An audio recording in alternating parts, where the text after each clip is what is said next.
Angelica Elizabeth Zambrano Mora. May edad na 18. Tinanggap ko ang Panginoon nung ako'y 12 taon. Ngunit wala ni isa sa aking mga kaibigan ang ebangelista at pakiramdam ko nagmukha akong kakaiba. Kaya dahil doon, lumayo po ako sa Diyos at namuhay sa kasamaan. At dumating ang araw na hinila ako ng Diyos papalabas doon. Pagdating na aking 15 kaarawan, nakipagkasundo ako sa Panginoon na bumalik sa Kanya. Ngunit naging pabago-bago ang aking isip. At dahil doon, dumating sa punto na pinagsabihan ako ng aking ama at sinabing, hindi mo kailangan maging ganyan, anak. Hindi mo kailangan maging katulad nila. Hindi magandang tignan at ito'y mali. Ngunit dahil malayo nga ang loob ko sa Panginoon, ang naging sagot ko ay, ito ako at kung paano ko gusto. Walang sino man ang pwedeng magsabi kung ano ako dapat. Kung ano ang dapat kong gawin, o kung paano ako manamit o kumilos. At ang naging sagot ng aking ama ay, ang Diyos na ang bahala sa iyo. Siya ang magpapabago sa iyo. At pagdating ng aking 17 na kaarawan, tuluyan akong bumalik sa Panginoon. Lumapit ako sa Kanya at humingi ng kapatawaran sa lahat ng aking mga nagawang kasalanan. Nagsisi ako at nagbalik loob sa Kanya. Inimbitahan ako sa 15 araw na pag-aayuno. Hiniling ko sa Kanya na baguhin ako. Humingi ako ng senyalis mula sa Panginoon na kung tinatanggap niya ako, na kung narito siya para sa akin, na gusto kong kausapin niya ako at magparamdam sa akin. Pero lumipas ang mga araw na wala siyang paramdam, na walang paramdam galing sa Kanya. Ngunit bago matapos ang 15 pag-aayuno, narinig ko ang Kanyang tinig at nagkaroon ng isang tangi-tanging sa mga salita na nakasulat sa Jeremiah 33:3 na tumawag sa akin at ako'y sasagot sa iyo. At ako'y magpapakita sa iyo ng mga dakilang bagay at mahihirap na hindi mo nangalaman. Nagdasal ako at sinabing, Panginoon, para sa akin ba yun? Inilihim ko po ang mensahe ngayon at hindi nagsabi sa iba. Pinabulayan ko ang mga salita ng Diyos na kung ang tumawag sa akin na ibig sabihin ay manalangin. Ngunit ano naman, ang dakila at mahihirap na hindi mo nangangalaman. Naisip ko kaagad na ito'y wala ng iba kung hindi ang langit at impyerno. At sabi ko sa Kanya na, Panginoon, gusto kong ipakita mo sa akin ng langit pero hindi ang impyerno. Nagdasal ako ng taimtim sa Kanya.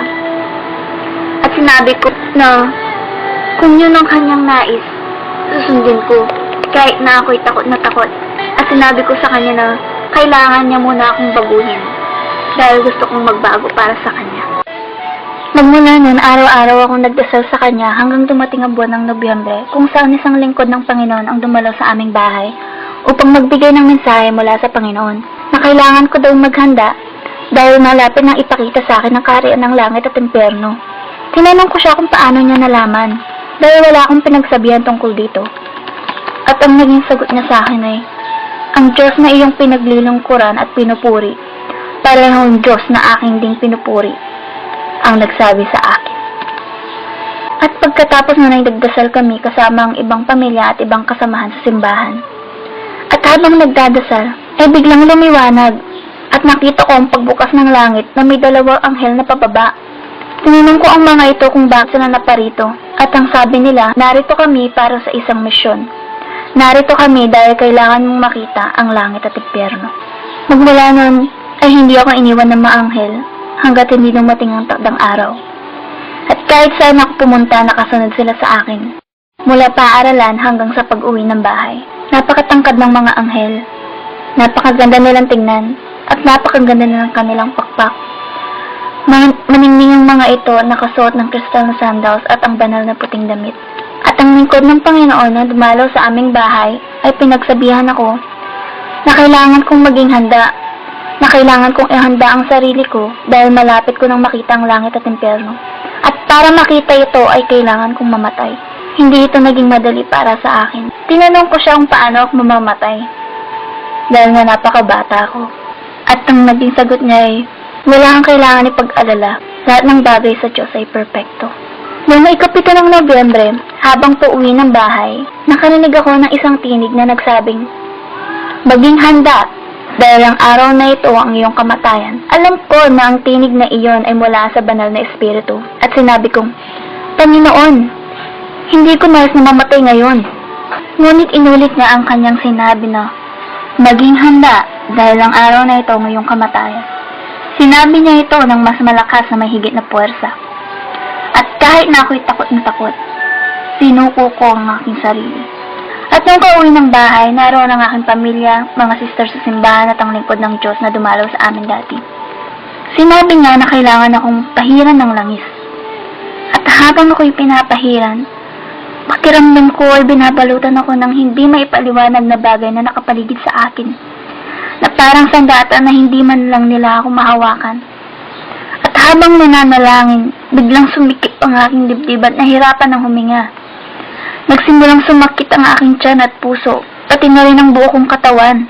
At ang kaya ko lamang sabihin na ibigyan niya ako ng lakas dahil hindi ko makaya ang sakit. Nang tumingin ako sa langit, nakita ko ang pagbubukas nito. Nakita ko ang mga anghel. Hindi 2 o 10, kundi milyong mga anghel na nagtitipon at sa gitna nito ay 10,000 beses na liwanag kaysa sa araw. At doon ko sinabi na, Panginoon, ikaw na yan ang dumarating. At sa mga oras na iyon, narinig ko ang boses ng Panginoon. Napakagandang tinig na mararamdaman mo yung mga halong pagmamahal. Huwag kang matakot, anak, dahil ako ang Panginoon, ang iyong Diyos. At ako'y dumating dito upang ipakita sa iyo ang aking ipinangako. Pagkatapos na naibungangon ako sa pagkakaluhod at nawala ang takot, at habang ako'y naglalakad, nagsimulang buksan ng mga anghel ang daan, kung saan isang matindi at maningning na liwanag ang tumambad sa akin, kung saan nakaramdam ako ng kapayapaan. Ang masilayan ko ito, nakita ko ang isang maganda, matangkad, matikas at matipunong lalaki. Masyadong maliwanag para masilayan ang kanyang muka, ngunit nakita ko ang kanyang napakagandang buhok na maningning na parang ginto, at napakaputing damit na may gintong pamigkis na sumagi sa kanyang dibdib. At nakalagay, Hari ng mga hari at Panginoon ng mga Panginoon. Tumingin ako sa kanyang mga paa. Suot niya ang makintab na gintong sandalyas. Inabot niya ang kanyang kamay sa akin at nang hinawakan ko ito, alam ko na yun na ang simula ng papakita ng Panginoon sa akin tungo sa langit at impyerno. Biglang umuga ang lupa at bumiyak sa gitna. May isang madilim na lagusan kung saan kami dumaan pababa, at isang kakilakilabo na kadiliman at malaking bilog ang aking nakita. At maririnig ang milyong-milyong boses na sumisigaw. Nakaramdam ako ng init na pakiramdam ko masusunog ang aking balat. At yun na palang nagusan patungo sa impyerno. Pagdating namin sa dulo ng lagusan, iniabot sa akin ng Panginoon ng isang papel at lapis upang isulat ang mga pangyayaring aking makikita at maririnig. At sinabi ko kay Jesus na, Panginoon, susundin ko ang iyong pag-uutos. Ngunit ngayon pa lang ang dami ko nang nakikita, mga kaluluwang pinapahirapan at napakalawak na apoy. Nakita ko ang kakilakilabot na itsura ng mga demonyo. Tumatakbo ang mga ito ng mabilis at may hawak na bagay sa kanilang kamay. Tinanong ko ang Panginoon kung bakit sila tumatakbo at ano yung hawak nila. Yun pala ay dahil nagmamadali ng mga ito, dahil alam nilang malapit nang maubos ang kanilang oras, upang sirain ang sangkatauhan at kanyang mga hinirang. At ang bitbit nilang darts ang paraan ng kanilang pagsira sa mga tao, na bawat isang demonyo ay binigyan ng pangalan upang sirain ang tao at dalhin sa lugar na yon. Layunin nilang dalhin ang mga ito sa impyerno. Nakita ko kung paano tumakbo ang mga demonyo papalabas patungo sa ating mundo. At sinabi ni Jesus, tutungo sila sa lupa upang dalhin at itapon ang sangkatauhan sa lugar na ito. At habang sinasabi ito ay humagulgol ng Panginoon sa iyak na parang gusto ko na rin umiyak. Pagkatapos ay dinala ako ng Panginoon sa isang selda kung saan nakita kong isang binatang nasusunog sa gitna ng apoy. Pansin ko rin na may nakasulat sa noon nito, numero 666 na parang nakatattoo din sa kanyang balat. Ang kanyang katawan ay nabubulok at tinuod habang siya ay nasusunog. Sumisigaw ito at humihingi ng tulong sa Panginoon, ngunit ang tugon ng Panginoon ay, huli na, ibinigay ko sa iyo ang pagkakataon at hindi mo ninais magsisi. Itinanong ko sa Panginoon kung bakit naririto ang binata. Ito daw ay malapit sa kanya noon, ngunit gaya ng iba ay tinalikuran siya. Napunta sa maling landas at nalulong sa masamang bisyo. Muling lumuha ang Panginoon at sinabi, hindi ko nilikha ang impyerno para sa sangkatauhan. Nilikha ko ito para sa demonyo at kanyang mga anghel. Ngunit dahil sa kasalanan at kakulangan ng pagsisisi, dito bumabagsak ang mga tao. Anak, ibinigay ko ang aking buhay para sa sangkatauhan. Ibinigay ko ang aking buhay dahil sa pagmamahal at awa, upang sila ay hindi mapunta sa lugar na ito, upang ang sangkatauhan na magpatuloy sa pagsisi at makapasok sa kaharian ng langit.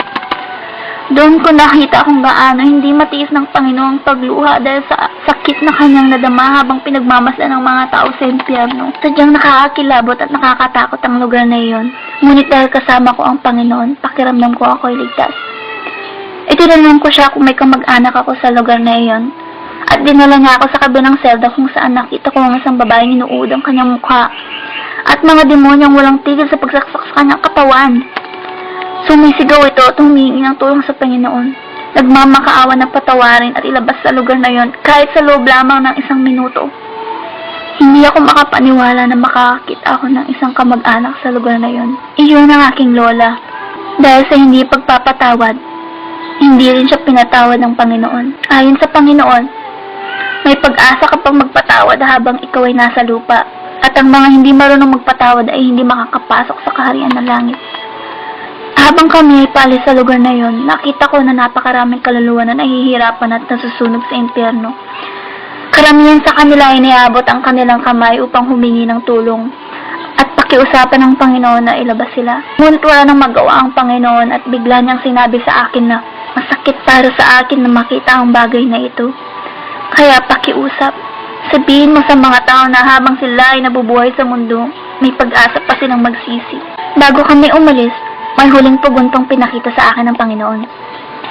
Sinabi niya na maraming mga sikat na tao sa impyerno at nakarating kami sa lugar kung saan nakita ko ang isang babae. At sinabi ng Panginoon, yung babaeng nakikita mo ay si Selina. Sumisigaw ito at nagmamakaawa sa Panginoon. Ngunit gaya ng sagot niya sa iba, huli na nga ang lahat. Tumingin sa akin ng babae at sinabi, pakiusap, sabihin mo sa mga tao nangyayari dito. Sabihin mo na huwag silang pumunta dito. Sabihin mo huwag na nila pakinggan ang mga kanta ko o kahit awitin ng mga ito. At tinanong ko siya kung bakit.